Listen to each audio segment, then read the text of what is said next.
Welcome back. In a bid to bridge the trade deficit, India has offered to buy more energy from the US. Washington is hoping to become the leading supplier of oil and gas. India's Foreign Secretary hints that energy purchases could nearly double to $25 billion from the current $15 billion in the near future.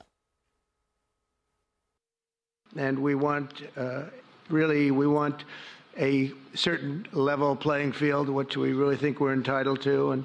And he does also, in fairness. So we're going to work on that very hard, and we can make up the difference very easily with the deficit, with the sale of oil and gas, LNG, of which we have more than anybody in the world. We are a significant purchaser of U.S. energy in any case. I think last year we purchased about $15 billion in U.S. energy output. There is a good chance that this figure will go up to as much as $25 billion in the near future. And so therefore we are a significant producer. It is entirely possible that these increased energy purchases will contribute to impacting the deficit between the two countries. Petroleum Minister Hardeep Puri has also hinted that India will increase the purchase of LNG from the US. He spoke with Shireen Bhan at the India Energy Week.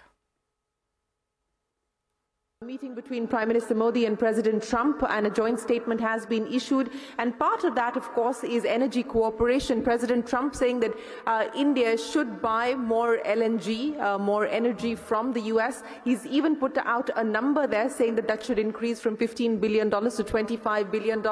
I wanted to get your comments on that. We have spoken about this previously as well. Do you believe it makes sense? It is something that we should actively pursue and build on? No, the first comment I want to make is that energy cooperation between the United States and India was widely expected to figure in the bilateral talks. If you read the joint statement, if you read what the President said, what the Prime Minister said, that's evidence. And I think there is already fairly substantial energy cooperation. The fact of the matter is India needs more energy. We have long-term deals on gas with one country which was there till 2028. You've signed another 20 years there. All the ministers I met here, without exception, all want to participate increasingly and more comprehensively in the India energy thing. Many of them want to sell gas to us. We are in the market for more gas. We have a stated policy of taking it from 6% to 15% in the energy mix. And I think we have a very substantive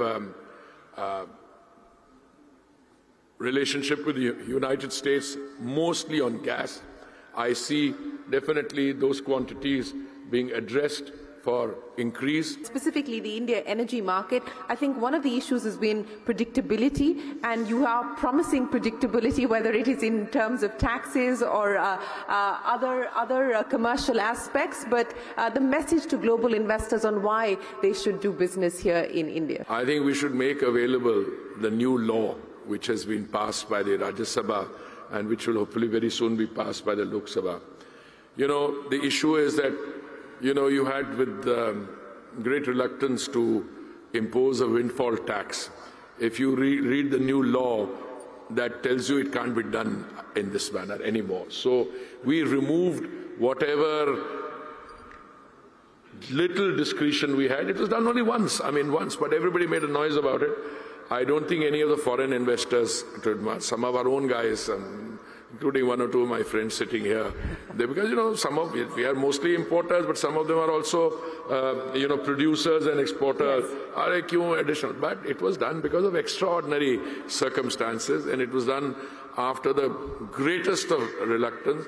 But now you'll have a law where you can't do that. So in terms of predictability of policy, moving from a production sharing to a revenue sharing, making all the other changes which the law soon to come into effect provides, I think the predictability takes care.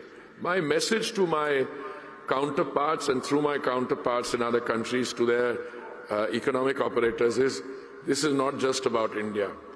This is, periodically along comes an opportunity which is a global opportunity. 2025, do you feel more confident about energy security, about pricing stability, and about the energy markets in general? Well, 2025 is going to be a very important year from my personal understanding. One, this meeting is taking place at the beginning of the year when you are already, I'm not talking about it's a fact, you've already got 20% blending on, you're almost there, next figure. 20% blending on biofuels. You've broken through the hurdles on green hydrogen, pump storage you are demonstrating. The first big tender has been floated for participation. You are already putting the cobwebs of the past, you've put them away, and you're going into E&P in a big way. If you have a 200,000 square kilometer availability in the 10th round of OALP, which means it's big. So these are pointers to, 2025, which I don't think energy security during the last 10 years, any oil minister has been worried about here, because youth always thought you will get availability. Well, buy it from here. We've diversified sources. From 27, we've got to 29. One source, we didn't have any purchases. You suddenly became 34%. But we're adding, as I said, Argentina, we're adding other countries. And going forward, energy security, yes, energy security combined with affordability and transition. And on all three, I'm fingers crossed, if I could cross my toes also, but I think we're firmly on that journey. And with that, it's a wrap on this edition of our special broadcast. Stay tuned to CNBC TV 18 for more news and updates. Thank you for watching.